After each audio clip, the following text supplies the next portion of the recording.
차트는 과거뿐만 아니라 미래도 담겨져 있다. 정체 불명의 차트에서 정체 확실한 인사이트를 얻어가십시오. 금호섭의 미스터리 차트! 여러분과 일주일 만에 다시 돌아온 미스터리 차트 함께 호흡해 보도록 하겠습니다. 거두절미하고 오늘의 주인공 차트 보여줬어요. 2011년부터 어제까지의 차트입니다. 등락이 좀 있었죠. 그렇죠. 특히나 중간에 한번 크게 빠졌음을 우리가 확인할 수가 있겠습니다. 2011년부터 2025년 어제까지의 차트이고요. 자, 곧바로 힌트도 보여드리도록 하죠. 이게 핵심이죠, 사실. 힌트인데요.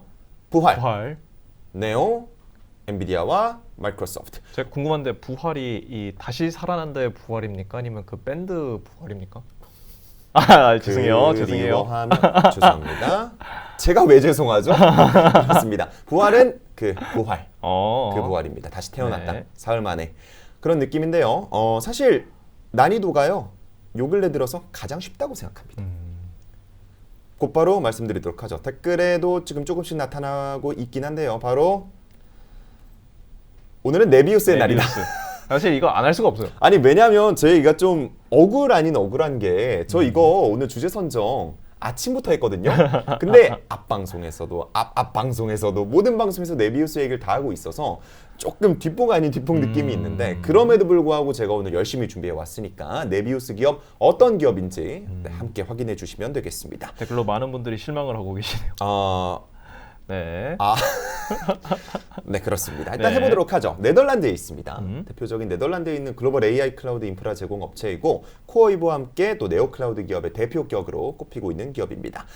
곧바로 차트 넘어가 보기 전에요. 네오 클라우드가 무엇인지 용어 정리 먼저 하고 가도록 하죠. 말 그대로 네오, 새로운 클라우드 기업이라고 우리가 생각을 해보면 되겠습니다. AI 붐과 함께 고성능 GPU 기반의 클라우드 수요가 폭발하면서 새롭게 생겨난 비즈니스군이다 라고 생각을 하시면 되겠는데 AWS, 구글, 마이크로소프트 이러한 대형 클라우드 서비스 업체, 하이퍼스케일러라고 말하죠. 이들은요 한계가 있어요. 물론 돈 잘 벌지, 규모 그렇죠. 크지, 그리고 많이 이렇게 유치할 수 있지. 그런데 이들은 일단 자체 모델 서비스의 GPU 다수를 활용합니다. 자기들이 하고 있는 사업에 이 GPU를 쓰고 있어요. 그리고 AI 인프라 계약 규모 같은 경우에도 매우 거대합니다. 그래서 이런저런 수요에 되게 유연하게 대처하기에는 조금 힘든 부분이 있어요. 그런데 이 네오 클라우드 같은 경우에는요, 일단은 AI의 특화된 클라우드 인프라를 다른 기업들에게 제공하는 걸 일단 골자로 합니다. 그리고 대형 계약 위주의 하이퍼스케일러들과는 달리 온디맨드, 요게 이제 실제 사용 시간만큼만 비용을 지불하는 구조거든요. 되게 다양한 계약 구조가 있다. 수요처 입장에서는 훨씬 저렴하고 조금 더 유연하게 GPU 인프라를 활용할 수 있다. 그래서 요 네오 클라우드가 최근 들어서 각광받고 있다라고 생각해 보면 되겠습니다. 자, 이제 차트로 넘어가 보도록 할 텐데 2011년부터 2022년 11년 동안의 차트는 볼 필요가 없습니다. 왜죠? 이때는 얀덱스라는 이름으로 거래가 됐어요. 얀덱스가 뭐냐면 러시아의 구글입니다.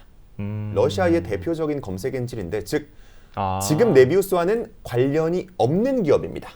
그래요? 네. 왜냐하면 2020년대 초반에 이제 우크라이나 전쟁이 발발하면서 얀덱스가 나스닥에서 상폐가 됐어요. 네. 근데 2022년까지는 네비우스 차트가 아닌 거예요. 얀덱스의 차트인 거지.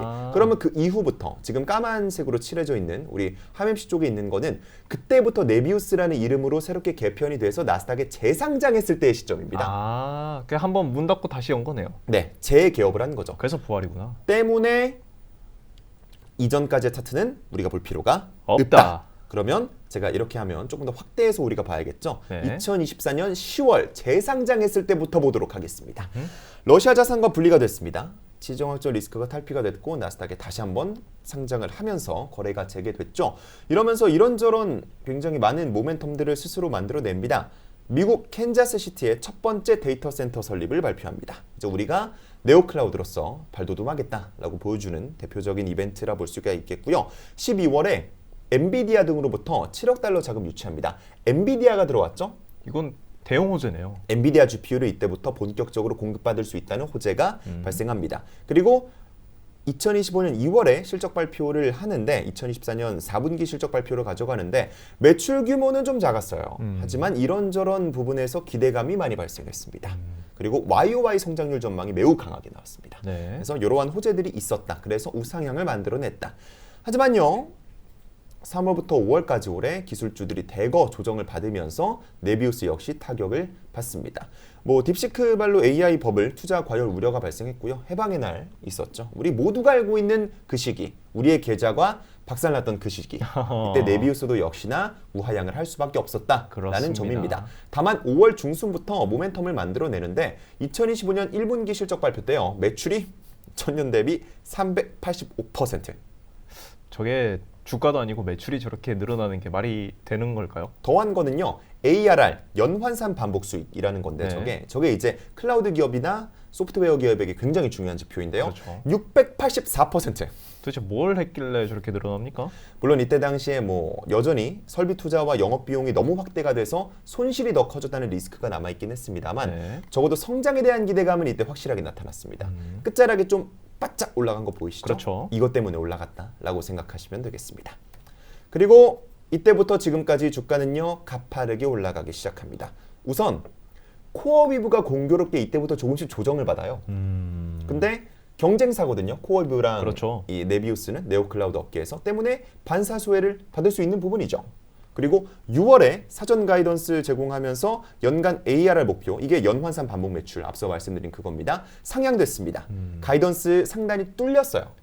굉장히 호재라 볼 수가 있겠고 7월 25일에 나왔던 2025년 2분기 실적 발표에서 매출 625% 증가 그리고 손실도 축소가 됩니다. 이거는 수익성이 조금 더 개선됐다. 조금 더가 아니죠. 많이 개선됐다라는 측면으로 우리가 해석할 수 있기 때문에 더더욱이 좋은 모멘텀을 만들어냈다라고 볼 수가 있겠습니다. 그리고 어제 저희가 모든 방송에서 입 아프게 말씀드리고 있는 마이크로소프트와 계약을 체결합니다. 5년 174억 달러 기본이고요. 최대 20억 달러 늘어서 194억 달러까지 늘어납니다. 리뷰스에게 이 소식이 시사한 건 굉장히 여러 가지였습니다. 첫 번째는 이제 단순한 그냥 네오클라우드 제공업체가 아니라 빅테크, 또 하이퍼스케일러와 직접 손을 잡을 수 있는 이 인프라 파트너로 위상이 격상됐습니다. 앞으로의 또 다른 하이퍼스케일러나 빅테크와도 기업을 맺으면서 매출이 더더욱이 올라갈 수 있다. 이러한 기대감이 굉장히 많이 심어졌다라고 생각을 하시면 되겠고요. 또 제가 계속해서 말씀을 드리겠지만 이 네비우스 같은 경우에는 매출에 대한 기대감이 코어위브만큼은 아니었어요. 대형 고객이 없었거든요. 근데 이 마이크로소프트가 네비우스의 첫 번째 대형 고객입니다. 이 말이 뭐냐? 매출 안정성이 확보가 됐다는 거죠. 야, 근데 거의 첫 고객이나 다름없는데. 네. 근데 마이크로소프트. 마이크로소프트 엄청난 규모의 5년 194억 달러 최대 이러한 계약이 나왔기 때문에 네비우스의 향후 현금 안정성, 매출 안정성에도 큰 도움을 주는 게 이 마이크로소프트와의 계약입니다. 때문에 현재 네비우스의 주가 저희가 방송 시작하면서도 말씀을 드렸지만요. 그새 더 올라갑니다.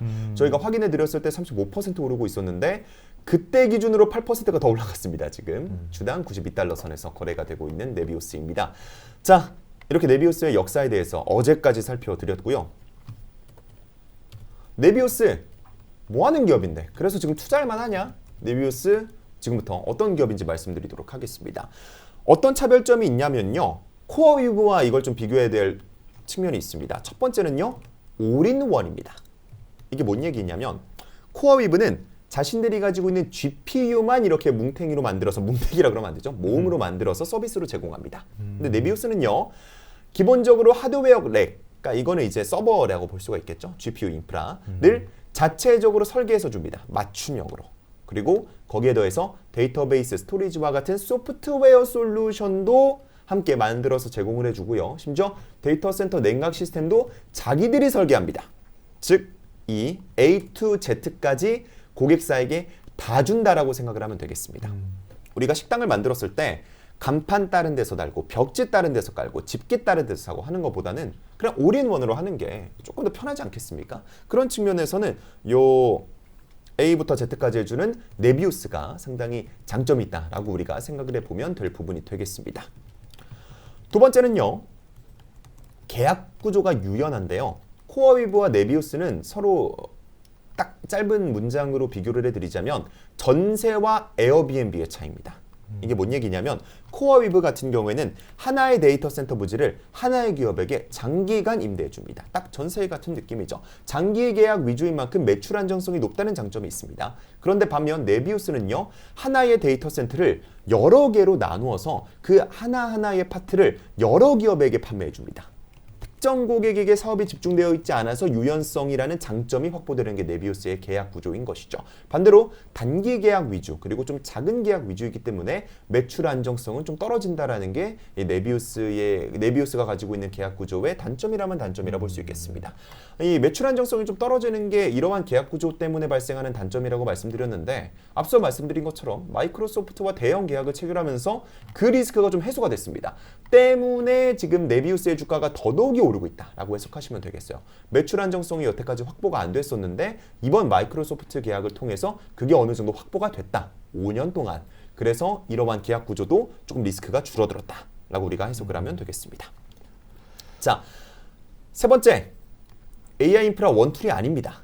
사실 우리가 코어웨이브 생각하면 AI 인프라 제공하는 클라우드 기업 딱 그건데 네비우스 같은 경우에는 4개의 자회사가 더 있습니다. 첫 번째, 톨로카라는 AI 학습 데이터 제공 기업이 있고요. 트리플텐이라는 에듀테크 플랫폼 기업도 있습니다. 그리고 요게 중요합니다. AV라이드라는 기업이 있는데 자율주행 기업이에요. 자율주행이요? 네. 우버, 라쿠텐, 현대차와 같은 대형 기업들과 파트너십 이미 체결하고 있습니다. 이 부분이 지금 네비우스에게 네비우스 다음으로 많이 주목받고 있는 자회사 AV라이드고요. 그리고 데이터베이스 솔루션 기업 클릭하우스에 대해서도 지분 많이 보유하고 있는 게 네비우스입니다. 이렇게 사업이 다각화되어 있다는 것은 무조건 뭐 기업 입장에서는 호재다라고 굉장히 좀 믿을 바가 있는 거다라고 해석을 하시면 될 것 같습니다. 재무적인 측면, 이거 댓글창에서 나왔는데 코어위브가요.